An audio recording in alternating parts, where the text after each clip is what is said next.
बिस्मिल्लाहिर्रहमानिर्रहीम अस्सलाम वालेकुम। मैं हूँ राना जाहिद तुर्की वाला principal of Rehan school Khanwal campus चेक 17 एंड 10 और इस वक्त हम रेहान स्कूल खानवाल कैंपस के स्टूडियो में मौजूद हैं अपने बहुत ही प्यारे और काबिल मेहमान के साथ, जिनका नाम है अब्दुल रऊफ चौधरी साहब।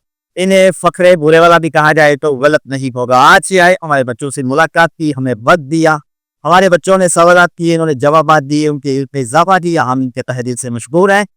तो आज हम इनसे जानेंगे कि बच्चों से दिल के कैसा लगा, रेहान स्कूल देख के कैसा लगा और क्या कहेंगे इसके बारे में। लेकिन इस सबसे पहले हम इन्हें करेंगे खुशामदीद, करेंगे वेलकम। अस्सलाम वालेकुम वरहमतुल्लाहि वबरकातुहू। सर बहुत शुक्रिया, आपने वक्त दिया, आप यहाँ तशरीफ फरमा हुए, हमें एहसास बख्शा, हम इसके लिए आपके बहुत मशहूर हैं जी। अब मैं चाहूंगा कि आप जरा हमें बताइएगा कि कैसा लगा रेहान स्कूल खायरल कैंपस देख के और बच्चों से मिलके कैसा। बिस्मिल्लाहिर्रहमानिर्रहीम। सबसे पहले तो मैं तहे दिल से मशहूर हूँ सारा तुर्की वाला साहब आपका और शाहिद गोयल साहब का कि आज आपने मुझे इस विजिटेशन का मौका दिया। मैं समझता हूँ कि आज अगर हम विजिट न करते तो शायद सारी ज़िंदगी हमें इस चीज़ पे अफसोस रहता कि हम एक जो तालीम का जो असल मकसद, जो एजुकेशन का जो मिशन, मैं समझता हूँ बेसिकली एजुकेशन है ही मिशन और उस मिशन की तकमील के लिए जो रेहान स्कूल एफर्ट कर रहा है, ये हुकूमती सतह पर और प्राइवेट सेक्टर पे इसी अंदाज पे एफर्ट होना चाहिए। और मुझे अच्छा लगा कि आपका जो इंस्टीट्यूशन है ये पर्पस बेस्ड और कास्ट बेस्ड एजुकेशन पे फोकस्ड है।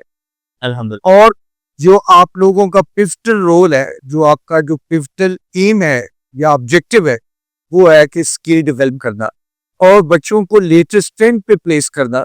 और लेटेस्ट ट्रेंड क्या है? एआई का इस्तेमाल और ई कॉमर्स सही। और आज का जो फॉरवर्ड एजुकेशन सिस्टम है, मैं समझता हूँ अपने ही बोझ के नीचे दबता चला जा रहा है और बल्कि दफन होने के करीब है। और आने वाले दौर में सिर्फ वही बच्चे, वही कौमें और वही मुल्क जिंदगी में आगे बढ़ेगी जिन्होंने अपने बच्चों पे प्रीलिमिनरी एज में और प्रीलिमिनरी क्लासेस में उनको स्किल डेवलपमेंट की तरफ लेके आए। मैं समझता हूँ कि रेहान है और स्कूल जो है वो काम कर रहा है जो हुकूमत वक्त को आज से 10 साल पहले शुरू करना चाहिए था, लेकिन देर आए दुरुस्त आए।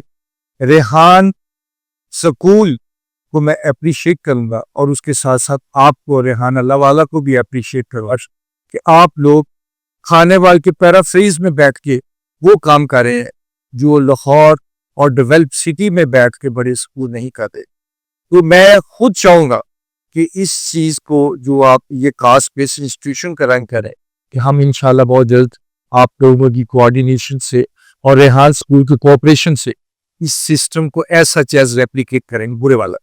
सही, बेहतरीन सर। ये तो वो चीजें थी जो आपको अच्छी लगी, आपने फरमा दी। मजीद कौन सी चीजें हमें यहाँ बेहतर करने की जरूरत है? अच्छा, मैं समझता हूँ तालीम का बुनियादी मकसद ये होता है कि आप में कॉन्फिडेंस बिल्डअप हो, आपकी कम्युनिकेशन स्किल हो और आपकी डिसीजन मेकिंग में आपको वो इत्मीनान हासिल हो। तो मैं बड़े अफसोस के साथ कहूँगा हमारा जो फॉर्मल एजुकेशन सिस्टम है, मुझे बहुत सारे ग्रेजुएट और पोस्ट ग्रेजुएट से मिलने का इत्तेफाक हुआ। उनमें ना तो कॉन्फिडेंस है, ना उनमें कम्युनिकेशन स्किल्स है और ना उनको पता कि इन फ्यूचर वो क्या करना चाह रहे हैं। तो मैं समझता हूँ कि जो बेसिक एम और ऑब्जेक्टिव एजुकेशन का होना चाहिए वो रेहान स्कूल का है। आज बच्चों के साथ इंटरएक्ट करके यकीन जानी है, बच्चों की कम्युनिकेशन स्किल को देख के, बच्चों का कॉन्फिडेंस लेवल देख के और बच्चों की क्वेश्चनिंग एक्सपर्टीज देख के मैं ना सिर्फ इम्प्रेस हूँ बल्कि मैं रियली इंस्पायर फील था। सही, बेहतरीन।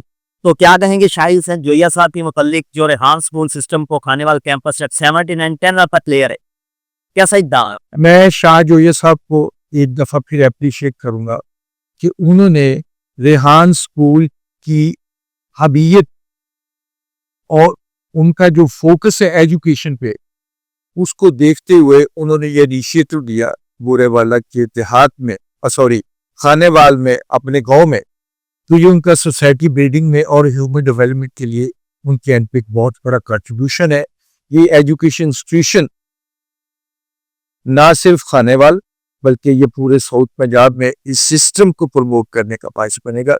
मैं शाह जोया साहब को जिस तरह वो स्किल डेवलपमेंट पे फोकस करें, इसी तरह वो बच्चों को उस लेटेस्ट ट्रेंड पे प्लेस करने की कोशिश कर रहे हैं जो आने वाले दौर में सिर्फ यही बच्चे जिंदगी में आगे जाएंगे और अपने अपने शोबों में बतौर एक्सपर्ट्स वे ना सिर्फ अपने लिए और सोसाइटी बिल्डिंग के लिए उस अपने मुल्क के लिए भी डिलीवर कर। सही, बेहतरीन, माशाल्लाह। आईटी वाला बाबा जी रेहान अल्लाह वाला साहब के मुतालिक क्या कहने, ये स्कूल के बानी? मैं समझता हूँ कि रेहान अल्लाह वाला एक पाकिस्तान का वो कीमती असासा है जिसको हुकूमत वक्त और समाज पाकिस्तान उससे वो फ़ायदा नहीं उठा रहा जो उससे खाना चाहिए। हाँ, ये वो तो चलते फिरता अपनी ज़ात में एक इंस्टीट्यूशन है और जो भी उनसे मिलता है, मैंने वो वाहिद शख्स देखा है कि उसने जिस बंदे से भी मुसाफा किया और उस बंदे को ब्रांड बनते दे दिए। ये वाहिद बंदा, मैं अक्सर कहता हूँ कि रेहान अल्लाह वाला वो शख्स है वो जिससे भी हाथ मिलाता है वो बंदा ब्रांड बन जाता है। तो वो देखें उनकी डिवोशन, उनकी डेडिकेशन, उनकी डिटर्मिनेशन पे तो कुछ शक है ही नहीं। वो वाहिद बंदा है जिसका जो अपने विजन को अपना मिशन बनाते हो, इस मुल्क को इस मुल्क को एक सस्टेनेबल डेवलपमेंट के ट्रैक पे चढ़ाने की कोशिश कर। बेहतरीन जी, आखिरी चीज जानना चाहूंगा, अगर ऐसे स्कूल्स पाकिस्तान भर में उनका कयाम हो जाए तो कैसा पाकिस्तान हो सकता है? पिछले दौरे हुकूमत में मेरे दोस्त थे जो ई कॉमर्स मिनिस्ट्री पर डील कर रहे थे जी, ओन अब्बास पप्पी, हनी से एक दफ़ा इंटरेक्शन हुआ तो मैंने उससे रिक्वेस्ट किया कि जो आप करना चाह रहे हैं अगर आप 4 लोगों को ऑन बोर्ड ले ले, वो लोग ना आप लोगों से सैलरी देंगे ना दीगर प्रिविलेज डिमांड करेंगे। उनमें एक शाह गोया था, एक रेहान अल्लाह वाला था, एक सनी अली था जी, और एक वो ई कॉमर्स के और अजहर साहब इबादत साकिब अजहर साहब। तो उन लोगों ने उस्मान चुगताई साहब भी थे भाई साहब, और उन्होंने इन लोगों के साथ मीटिंग भी की और किसी हद तक मैं आपको इन्होंने एक जॉइंट प्रोजेक्ट भी किया और यही वजह है कि इस वक्त पाकिस्तान ई कॉमर्स में दुनिया की दूसरे नंबर पे आज। और इंशाल्लाह अगर ये लोग हुकूमत के साथ जुड़े रहे जी, और कोऑर्डिनेटेड रहे कि इंशाल्लाह वो वक्त दूर नहीं जब पाकिस्तान ई कॉमर्स के साथ आईटी के दीगर सेक्टर में भी इंशाल्लाह लीड करे। इंशाल्लाह ताला। बहुत शुक्रिया जो सब आप आए, हमें बड़ा अच्छा लगा, आपने हमें एजाज़ बख्शा। ये हमारे लिए आपका आना हमारे लिए बाइस मुसन्नती रहा और हम उम्मीद करते हैं आप दोबारा भी हमें वक्त देंगे। Thank you very much. नाज़रीन, ये थे हमारे साथ अब्दुल रऊफ चौधरी साहब, मैं मौलाना ज़ाहिद तुर्की वाला। जैसा कि सर ने फरमाया कि ऐसे स्कूल्स जो हैं वो बहुत पहले बन जाने चाहिए थे, हुकूमत वक्त को ये इक़दामात पहले ही कर लेने चाहिए थे, लेकिन जैसे इन्होंने फरमाया देर आए दुरुस्त है, अभी भी कुछ नहीं बिगड़ा। वक्त है जी कुछ हासिल करने का, वक्त है आगे बढ़ने का और वक्त है अमल दरामद का। बातें बहुत हो चुकी, जितना जल्दी हो सके इस स्कूल सिस्टम को समझिएगा, ज़िंदगी में इम्प्लीमेंटेशन के साथ साथ अपनी ज़िंदगी को बेहतर कीजिएगा। दुआ में याद रखिएगा, मिलते नारा लगाएगी चेर साहब, पाकिस्तान जिंदाबाद। अल्लाह।